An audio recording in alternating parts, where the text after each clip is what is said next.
They said her shadow frightened the chickens.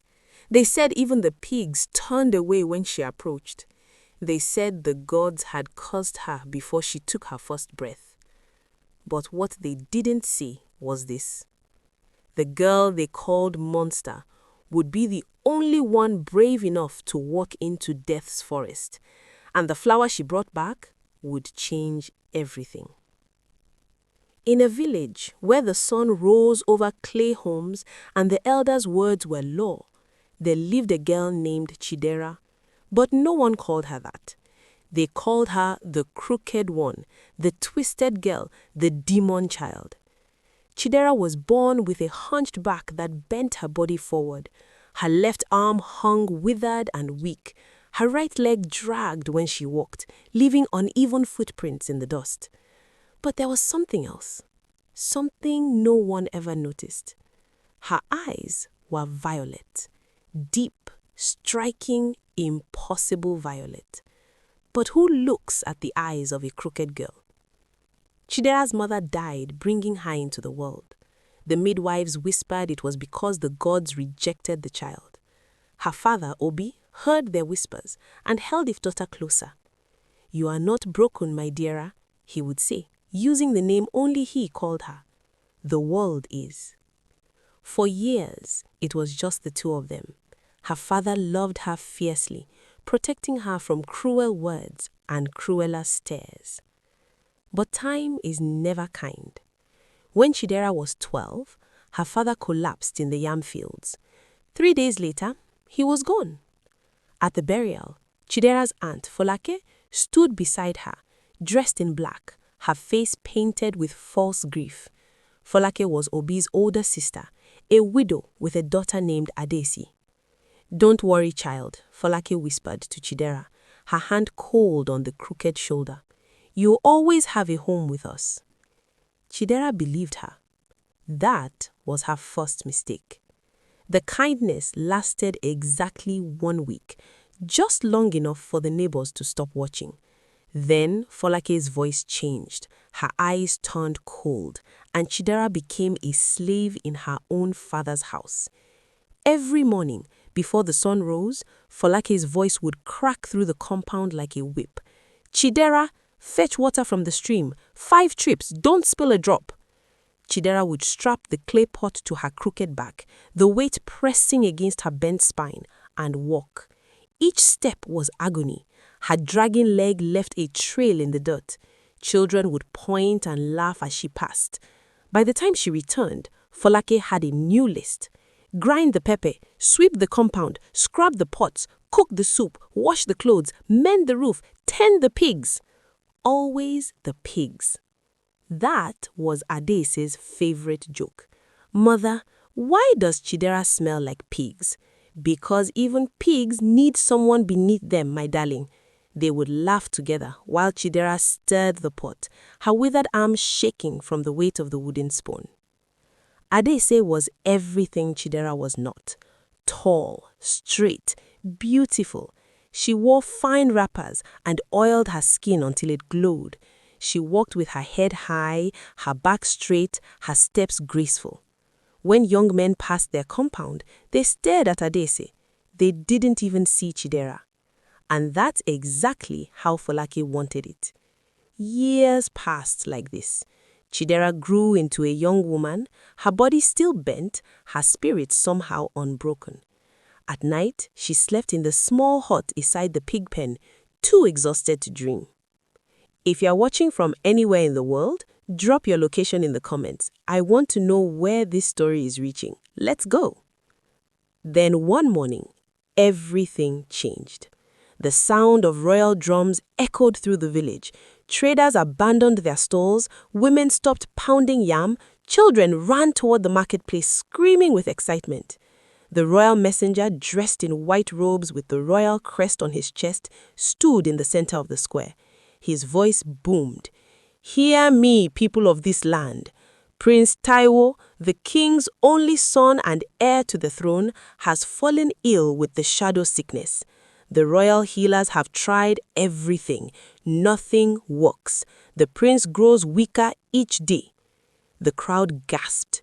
The shadow sickness was a death sentence. No one survived. The messenger continued, "But there is one cure, the moon flower. It blooms once every 20 years in the Valley of Shadows, deep in the Forbidden Forest. The king makes this declaration: any maiden, rich or poor, high or low, who retrieves the moonflower and saves the prince's life will become his bride, the future queen of this land." The marketplace erupted. Women clapped, young girls screamed, mothers grabbed their daughters' hands, already imagining crowns on their heads. In Folake's compound, Adese span in circles, her wrapper flowing around her. "Mother, mother, did you hear? I'll be queen. I'm the most beautiful girl in this village. The prince will choose me." Folake's eyes gleamed with greed. "Yes, my daughter, this is your destiny. We'll prepare you. New clothes, new beads. You'll be irresistible." From the corner of the compound, Chidera listened. Her heart beat faster. Not because she dreamed of being queen, but because someone was dying and she knew about suffering. She knew what it meant to need help and receive none. "Aunt Folake," Chidera said quietly, stepping forward, "may I go with the other maidens? May I try to find the flower?" Folake spun around. For a moment, her face showed pure rage. Then she laughed, a cold, mocking sound. "You?" She laughed harder. "You want to retrieve the moonflower? Look at yourself, Chidera. You can barely walk to the stream without collapsing. The forest would eat you alive. No, you'll stay here and tend the pigs where you belong." Adese giggled. Imagine Chidera saving the prince. He'd die of fright just looking at her. Chidera lowered her head and said nothing. Over the next 3 days, maidens from across the land prepared for the quest. They dressed in their finest wrappers, braided their hair with beads, and painted their faces with calm wood. One by one, they entered the Valley of Shadows. One by one, they returned screaming. "The forest is alive," one girl wept, her wrapper torn. "The trees whispered my name. Shadows grabbed my ankles. I ran. I couldn't stay." Another maiden collapsed at the village entrance. "The spirits, they asked me questions I couldn't answer. They showed me visions of my death. I begged them to let me leave." By the 4th day, every maiden had failed. The royal messenger returned to the marketplace, his face grim. "The prince has only 3 days left to live. Is there no one brave enough to face the forest?" Silence. That night, Chidera lay in her small hut beside the pig pen. She couldn't sleep. Outside, the pigs snorted softly. Above, the moon was full, casting silver light through the cracks in the roof. She thought of her father. "You are not broken, my deara. The world is." She thought of the dying prince, a young man she'd never met, suffering alone. She thought of all the beautiful maidens who had tried and failed. And she made a decision. Chidera waited until Folake's snoring shook the compound walls.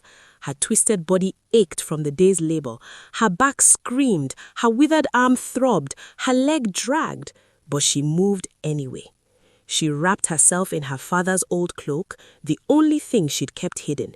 She took nothing else, no food, no water, just herself and the moonlight. She had never disobeyed Folake before. But the prince was dying, and no one else would try. The Valley of Shadows waited at the edge of the village, a dark mouth in the earth. Trees grew twisted and black. No birds sang, no insects chirped. Even the wind seemed afraid to enter. Chidera stood at the entrance, her violet eyes reflecting the moonlight. She took one step forward. The forest swallowed her whole. Inside, the darkness was absolute. Chidera's dragging footsteps echoed. Her breathing came hard and fast. Then the whispers started. "Turn back, crooked girl. You don't belong here. Even we don't want you." Chidera kept walking. The trees shifted, their branches reaching like fingers. Shadows pulled at her feet, pulling at her dragging leg. "Why do you walk forward when your body pulls you down?" "Because someone needs help," Chidera whispered, "and I know what it's like to need help and receive none." The forest went silent. Then the path opened. Chidera walked for hours. Her body screamed with pain. Her leg bled from dragging across sharp roots. Her withered arm hung useless at her side, but she didn't stop. Finally, she reached a clearing.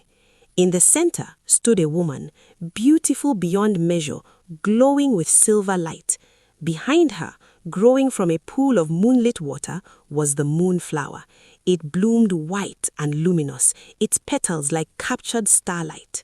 "Well, well," the woman said, circling Chidera slowly. "A crooked girl comes where beauties fear to tread. Tell me, child, why do you seek the flower?" "To save the prince." "Why? You don't know him. He's never seen you. He would never choose someone like you." Chidera met the woman's eyes. "I'm not doing this to be chosen. I'm doing it because it's right." The woman smiled. "How noble.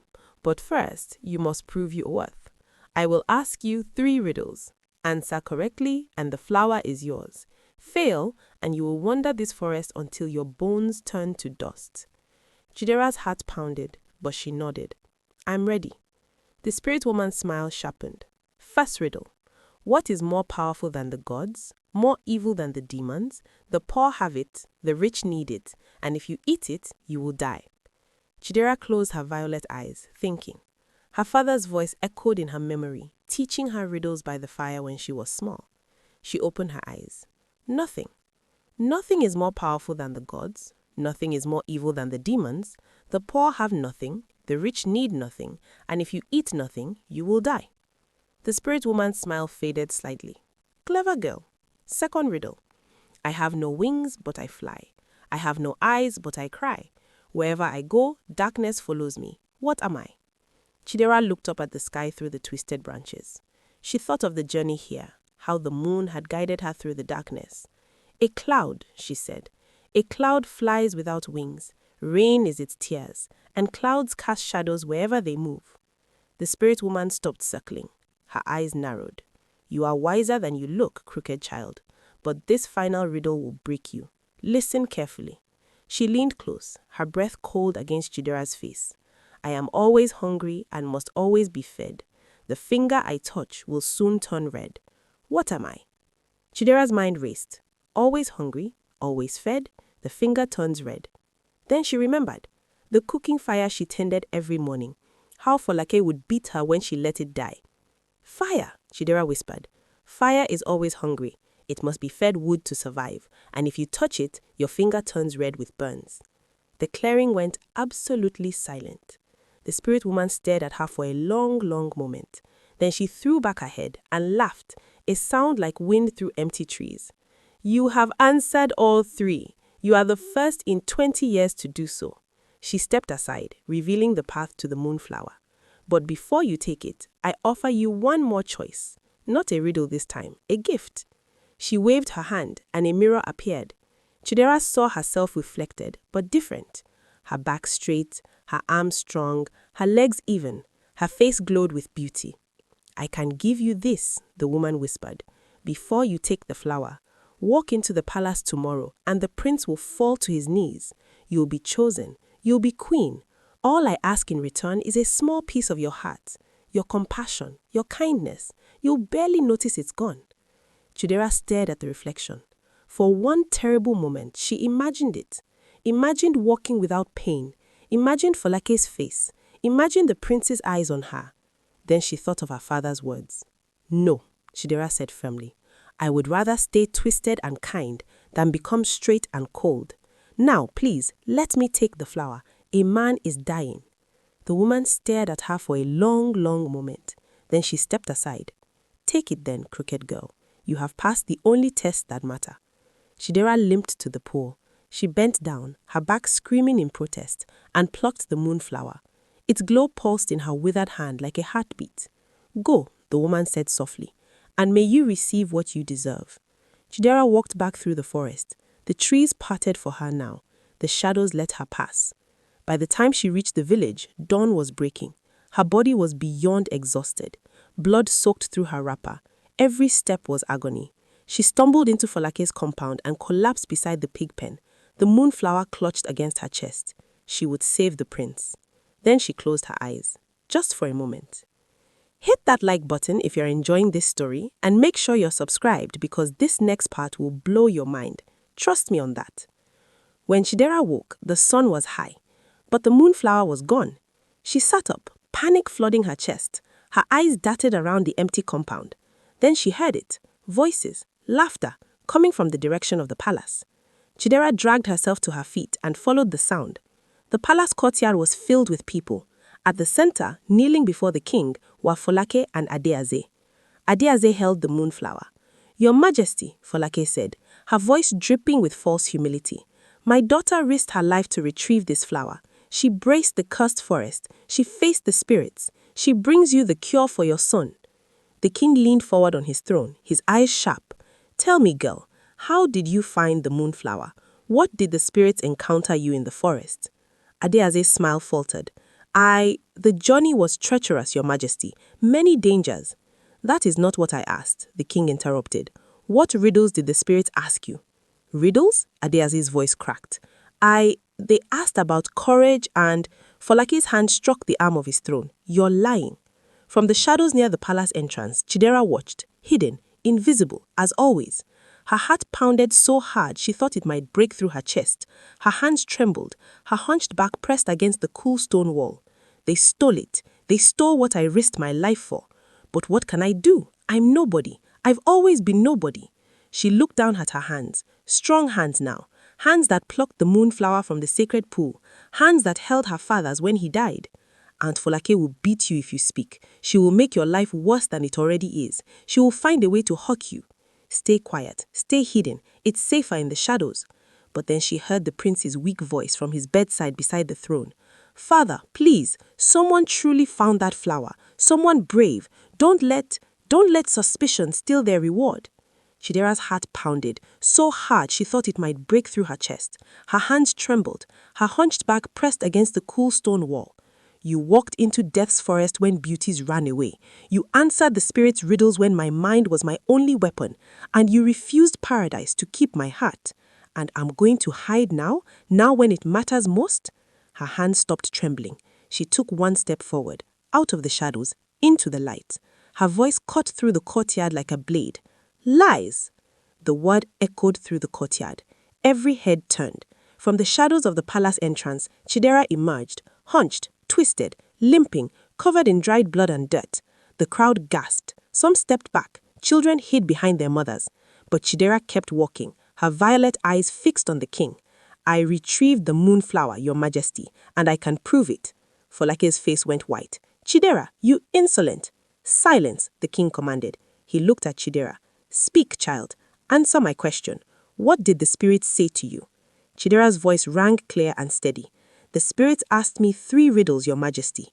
The first, what is more powerful than the gods, more evil than the demons? The poor have nothing, the rich need nothing, and if you eat nothing, you will die." The crowd leaned forward, Folake's hands clenched into fists. "The answer," Chidera continued, "is nothing. Nothing is more powerful than the gods, nothing is more evil than the demons, the poor have nothing, the rich need nothing, and if you eat nothing, you will die." The king sat back, impressed. "Continue." "The second riddle, I have no wings, but I fly. I have no eyes, but I cry. Wherever I go, darkness follows me. What am I?" She paused, letting the riddle hang in the air. "A cloud, Your Majesty. A cloud flies without wings, rain is its tears, and clouds cast shadows wherever they move." Murmurs rippled through the crowd. The king leaned forward. "And it dead. I am always hungry and must always be fed. The finger I touch will soon turn red. What am I?" "Fire," Chidera said. "Fire is always hungry for wood. It must be fed constantly, and if you touch it, your finger burns red." The crowd went silent. The king studied her face. "You answered the riddles, you proved your worth, but tell me one more thing. After you answered the spirit's questions, what happened?" Chidera hesitated. This part was harder to say, more revealing. The spirit woman offered me a bargain, Your Majesty. What kind of bargain? She showed me a vision of myself with a straight back, strong arms, even legs. They said they would give me beauty and strength before I took the flower, so the prince would choose me. But the magic would cost me my compassion, my kindness. I would become beautiful outside, but empty inside. The courtyard went silent. I refused, Chidera continued, her voice breaking. I told them I would rather stay twisted and kind than become straight and cold. Then they let me take the flower. The king stared at her. You refused paradise? It wasn't paradise, Your Majesty. It was a prison. From his sick bed at the side of the throne, Prince Taiwo raised his head weakly. His skin was grey, his eyes sunken, but he looked at Chidera with something like wonder. She refused, the prince whispered. She chose her heart over her body. A man pushed through the crowd. He was dressed in rough leather, carrying a hunting bow. Your Majesty, the hunter said, kneeling, I was tracking bushmeat near the Valley of Shadows 2 nights ago. I saw this maiden enter the forest. I tried to warn her away, but she walked with purpose. At dawn, I saw her emerge, limping, bleeding, carrying the moonflower. I followed her back to her compound. I watched these 2 women take the flower from her hands while she slept. The crowd erupted. Voices overlapped. Folake grabbed Adeze's arm, trying to pull her toward the exit. No, please, Folake cried. I was only trying to help my daughter. She deserves to be queen. Your daughter, the king said coldly, deserves nothing. You both stole credit for another's courage. You lied to your king. The punishment for such deception is death. He turned to Chidera. Come forward, child. Chidera limped to the throne, her body shaking. The king's face softened. You saved my son. Name your reward. I need no reward, Your Majesty. I only ask that you give the prince the flower. He's dying. The prince spoke again, his voice weak but clear. Father, I choose her. The crowd gasped. What? Folake shrieked. You can't choose her. Look at her. She's deformed. She's hideous. Prince Taiwo met Chidera's eyes for the first time, and he saw them, really saw them. Violet, deep, impossible violet. Your eyes, he whispered. I've never seen such eyes. Chidera looked away, ashamed, but the prince reached out his weak hand. I don't care about your back, or your arm, or your leg. You walked into death's forest when beauties fled. You refused power to keep your heart. You risked everything for a stranger. That is the woman I want beside me. Tears ran down Chidera's twisted face. Your Highness, I cannot. The moonflower can heal 2 people, the king interrupted gently. Not 1. Its magic is powerful enough. Chidera's eyes widened. Then give it all to the prince, please. He needs... No, Prince Taiwo said firmly. We share it. Both of us heal, or neither of us does. The royal healer prepared the flower, grinding its petals into a glowing liquid. They gave half to the prince, half to Chidera. The effect was immediate. Color returned to the prince's face. His breathing steadied. Strength flowed back into his limbs, and Chidera felt it too. Her spine began to straighten, slowly, like a tree growing toward the sun. Her withered arm filled out, muscle returning. Her dragging leg strengthened, evening out. The pain that had lived in her body for 25 years faded. When the transformation finished, Chidera stood straight for the first time in her life. The crowd stared in stunned silence. She was beautiful, not because her body was perfect now, but because her violet eyes finally had a face worthy of them. Prince Taiwo stood from his bed, fully healed. He took her hand. Will you marry me, Dera? She looked at him, at his kind eyes, at the hand that held hers without hesitation. Yes, she whispered. The palace erupted in celebration. If this story touched your heart, smash that like button right now. Share this with someone who needs to hear it. Comment below. What was your favorite part? And subscribe so you never miss another story like this. Drop your location too. I'm reading every single comment. The wedding was held 3 days later. The entire kingdom came to witness the crooked girl who became queen. But there was other business to attend to first. Folake and Adaize were brought before the king in chains. Your cruelty to your own niece is unforgivable, the king declared. You turned her into a slave. You stole her achievement. You deserve the harshest punishment, death. He leaned forward, but the new princess has requested mercy. Chidera stepped forward, standing straight and tall in her royal wrapper. Let them tend the royal pigs, she said quietly, for 6 years. Let them know the work they forced on me, but let them live. Folake looked at her niece with something like shame in her eyes. The king nodded. It is decided. 6 years as pig keepers. Be grateful the princess has a kinder heart than you deserve. As the guards led Folake and Adaize away, Folake whispered, Why? Why show me mercy? Chidera met her eyes. Because my father taught me that I'm not broken. The world is. I won't add to its cruelty. Prince Taiwo took Chidera's hand and led her to the balcony overlooking the kingdom. You are going to be an amazing queen, he said softly. King Taiwo and Queen Dera ruled together for many years. They became known for their wisdom and their compassion. They built homes for orphans. They protected the weak. They judged with mercy. Your worth, Chidera told the younger generation, is not in your body. It is in your heart. And no one can ever take that away from you. Drop a comment and tell me what you think. What lesson did you take from Chidera's story?